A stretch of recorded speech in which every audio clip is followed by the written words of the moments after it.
안녕하세요. 라이프 파트너스 슬기로운 보험 생활의 민병호입니다.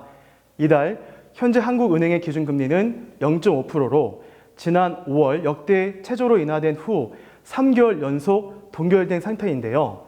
여기에 코로나19 팬데믹으로 촉발된 글로벌 경기 침체와 그로 인한 경기 하방 압력으로 인하여 향후 추가적인 금리 인하를 통한 통화의 양적 완화 가능성도 예상되고 있습니다. 이른바 세계 경제가 급격히 빠른 속도로 저금리의 블랙홀로 빨려 들어가고 있는 상황입니다. 금리란 돈에 대한 사용료를 할 수 있는데요. 은행이 예금자의 돈을 유치하여 사용하는 대가로 지불하는 이자나 채무자가 은행으로부터 대출금을 차용하는 대가로 지불하는 이자 모두 돈에 대한 사용료를 할 수 있습니다. 돈에 대한 사용료는 돈이 얼마나 필요하냐에 따라 높아지기도 또는 낮아지기도 하는데요. 매매나 거래가 활발해져 경기가 좋을 때에는 그만큼 돈을 필요로 하는 일이 많아져 돈에 대한 사용료가 비싸지는 반면 매매나 거래가 둔화되어 경기가 침체될 때에는 그만큼 돈을 필요로 하는 일이 적어져 돈에 대한 사용료가 싸집니다. 그래서 경기가 좋을 때에는 금리가 높아지고 경기가 좋지 않을 때엔 금리가 낮아지게 됩니다. 기준금리 하락에 따라 시중은행들의 예금 금리 인하 역시 발빠르게 진행되고 있는데요. 8월 기준 시중은행 1년 만기 정기 예금의 경우 판매 중인 총 50개 상품 중 세후 금리가 1% 넘는 상품이 단 2개 상품에 불과하며 시중은행 3년 만기 정기 적금 역시 현재 판매 중인 23개 상품 중 세후 금리가 1% 넘는 상품이 절반에도 미치지 못했습니다. 이미 저축은행을 제외한 시중은행의 저축 상품은 0%대 금리로 대부분 진입한 상태인데요. 금리가 하락할 경우 자산관리에는 어떤 문제들이 생겨나게 될까요? 결국 금리 하락은 금융자산의 증식 속도를 갈수록 더디게 만듭니다. 다들 알고 계시는 복리의 법칙 7-2 법칙으로 이를 증명해 보도록 하죠. 금리가 5%일 때는 원금이 2배가 되려면 약 14년이 걸리게 됩니다. 하지만 금리가 하락하여 4%가 되면 18년, 3%일 땐 24년, 그리고 2% 금리에는 36년, 1% 금리에는 무려 72년이나 걸리게 됩니다. 원금이 2배 되는데 걸리는 기간이 금리가 5%에서 1%씩 하락할 때마다 4년, 6년, 12년, 36년이나 더 길어지게 되는 것이죠. 더구나 금리 수준이 매우 낮은 초저금리일수록 금융자산 증식 속도는 더욱더 더뎌지게 되는데요. 금리가 5%에서 3%로 하락하면 원금이 2배 되는데 걸리는 기간이 10년이 증가하는데 반해 금리가 3%에서 1%가 되면 그 기간이 48년이 더 늘어나게 됩니다. 매년 400만 원을 저축하여 3억을 만들려고 할 때에 금리가 2.5%일 때는 42년이 걸리지만 금리가 1.5%로 하락하면 50년이나 걸리게 됩니다. 여기서 금리가 1%가 더 하락하여 0.5%가 되면 소요되는 시간은 무려 64년으로 지연되게 됩니다. 이처럼 초저금리 시기에는 금융자산 증식 속도가 현저하게 느려지기 때문에 목돈을 마련하는 저축의 양적, 시간적 자원이 증가하게 됩니다. 필요한 돈을 준비하는데 저축액도 많아져야 하며 저축하는 시간도 더 길게 해야 한다는 것인데요. 이 같은 초저금리로 인한 금융자산 증식의 문제는 자녀 교육 자금이나 은퇴 자금 등과 같이 필요한 자금의 수요가 크고 먼 장래 시점에 지출이 예정되어 있는 장기 저축에 더 크게 영향을 미치게 됩니다. 그렇다면 초저금리 시대에 대처하는 장기저축 노하우에는 어떤 것들이 있을까요? 여기에는 무엇보다 장기저축에 유리한 금리 구조를 선택하여 저축하는 것이 중요한데요.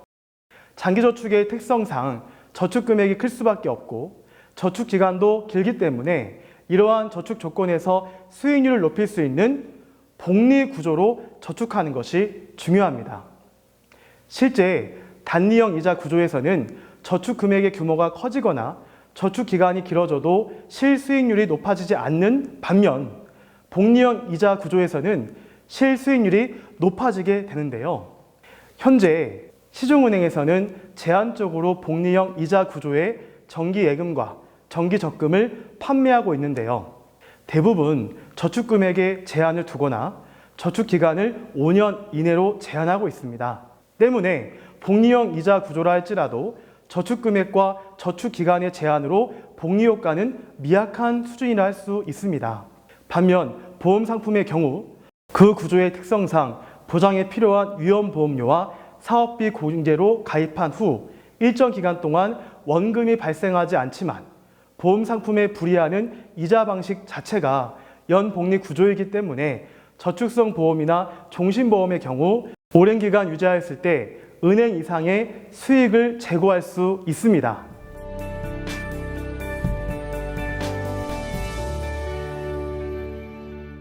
초저금리 시대에 대처하는 장기저축 노하우 다음으로는 다름 아닌 절세 혜택을 볼 수 있는 금융상품을 저축하는 것인데요.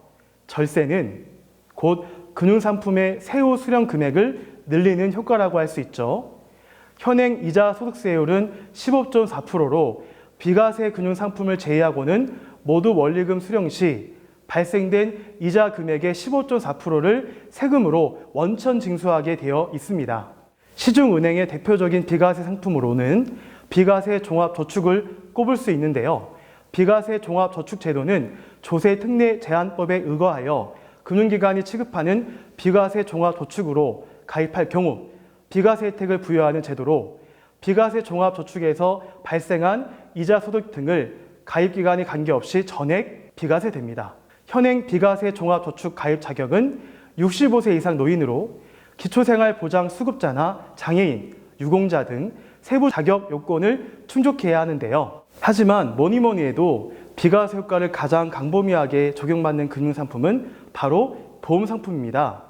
지난 2017년 4월 개정된 저축성 보험 비과세 요건에 의하면 월 적립식의 경우 5년 이상 연간 1,800만 원 이내 납입 후 10년 이상 유지 시에는 비과세가 적용되는데요.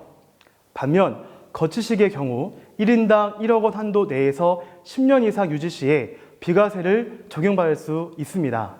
뿐만 아니라 앞에 비과세 요건을 충족하지 않더라도 종신형 연금으로 보험금을 수령할 경우 종전과 동일한 연금 수령 기준을 충족할 경우 비과세를 받을 수도 있죠. 참고로 월 적립식과 거치식의 비과세 한도는 전 보험사 개인별 합산 기준이라는 점도 꼭 알아두셨으면 좋겠습니다.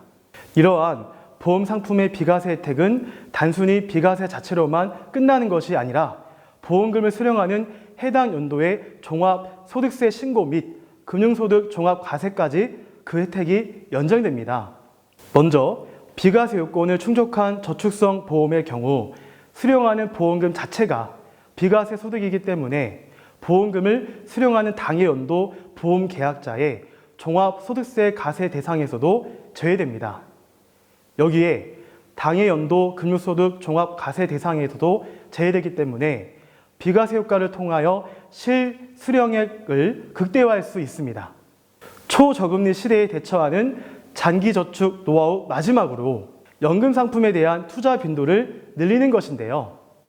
장기간 저성장과 저금리가 지속될 경우 노후 준비 역시 금융기관에 일시금을 맡겨 생기는 이자 수익에 의존하는 방법보다는 연금 상품 등에 가입하여 꾸준한 현금 흐름을 창출하는 것이 유리해집니다. 경기 후퇴의 여파로 최근 들어 가계 저축률이 3 내지 5% 수준에 머물고 있는데요. 그나마 다행이라면 저축률이 떨어지는 와중에도 연금 자산은 계속 증가하고 있다는 점입니다. 국민연금, 퇴직연금, 개인연금을 축으로 하는 연금 3층 보장 제도가 자리 잡으면서 가계금융자산에서 연금자산이 차지하는 비중이 2013년도에는 35.3%까지 상승한 것으로 나타나고 있습니다.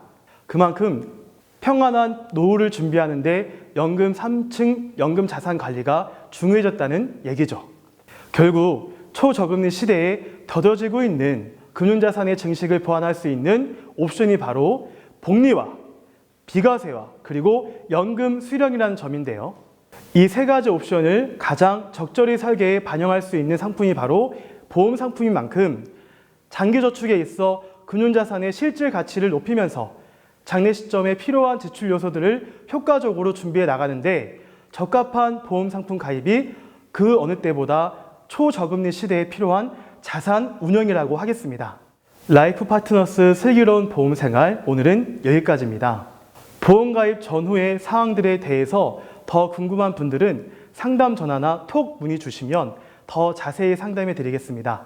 시청해 주신 여러분 감사합니다.